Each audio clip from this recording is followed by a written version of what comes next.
தற்போதைய செய்தியை பார்த்து வருகிறோம்.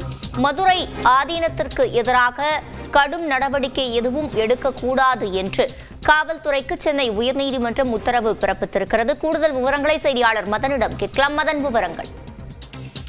கடந்த மே மாதம் சென்னை காட்டாங்குளத்தில் நடைபெற்ற சைவ சித்தாந்த மாநாட்டில் பங்கேற்க வந்த மதுரை ஆதீனத்தின் கார் மீது மற்றொரு கார் மோதிவிட்டு நிற்காமல் சென்றது. இத்தொடர்பாக அந்த மாநாட்டில் மதுரை ஆதீனம் பேசியிருந்தார். அப்போது தன்னை கொலை செய்ய சதி நடந்துள்ளதாகவும் சர்ச்சைக்குரிய வகையில் பேசியிருந்தார்.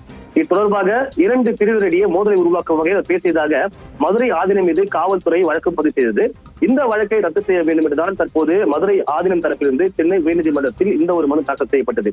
இந்த மனு இன்று நீதிபதி சதீஷ்குமார் முன்பு விசாரணைக்கு வந்த போது இந்த வழக்கில் சமூக ஆர்வலர் பியூஷ் மனுஷ் தரப்பில் தன்னையும் இந்த வழக்கில் இணைத்துக் கொள்ள அனுமதிக்க வேண்டும் என்று ஒரு மனு தாக்கல் செய்தார். ஆனால் இந்த ஒரு கோரிக்கையை தற்போது ஏற்க மறுத்த நீதிபதி சமூக சேவைகளை நீதிமன்றத்திற்கு வெளியில் வைத்துக் கொள்ள வேண்டும் என்றும் அவருக்கு அறிவுறுத்தினார்.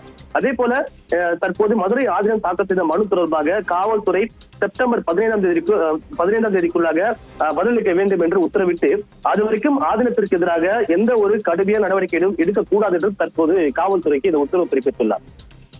விவரங்களை வழங்கியமைக்கு நன்றி மதன்.